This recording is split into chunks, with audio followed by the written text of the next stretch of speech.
Okay, Part 11. Now the next thing we shall examine is this. Whom did the Buddha teach that we should believe? If you are asked this, then answer with the Buddha's instruction in the Ka-al-ama Sutta.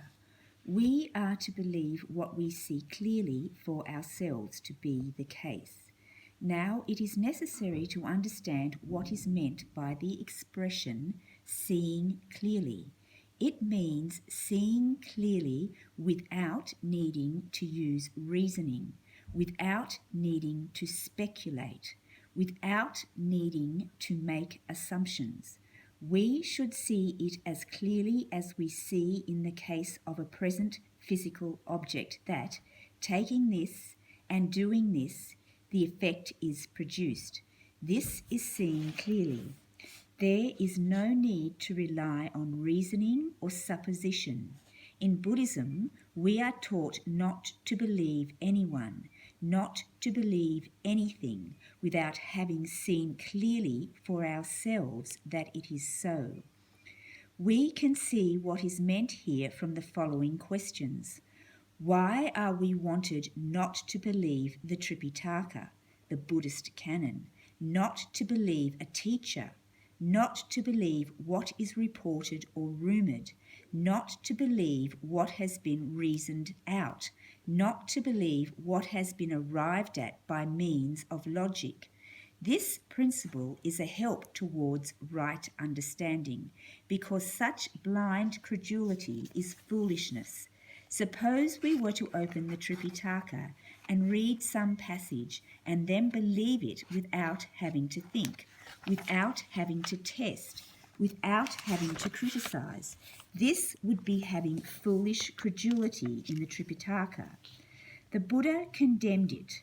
Believing a teacher means in this case believing what a teacher says without having used our eyes and ears, without criticizing, without having seen that what he says is really so.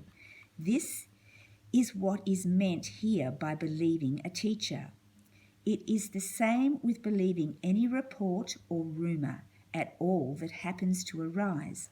Believing in what has been arrived at by way of logic means that, having learnt how to reason correctly and being experienced in reasoning, we come to the conclusion that a certain proposition must be logically so. But this is still not good enough. We are not to put our trust in this sort of reasoning.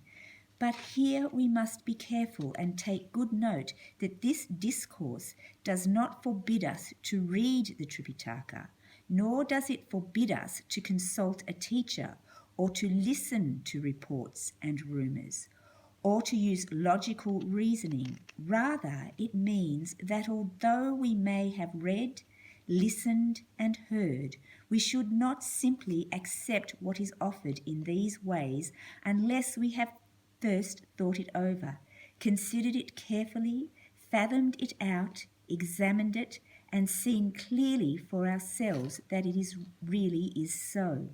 For instance, the Buddha taught that greed, anger, and misunderstanding are the causes that give rise to suffering. If we ourselves are not yet acquainted with greed, anger, and misunderstanding, then there is no way we can believe this. There is no need to believe it. To believe it would in such a case be foolish. But when we know ourselves what greed is like, what anger is like, and what delusion is like, and that whenever they arise in the mind, they produce suffering as if they were a fire burning us, then we can believe it on the basis of our own experience. So what the Buddha taught in this connection appears in the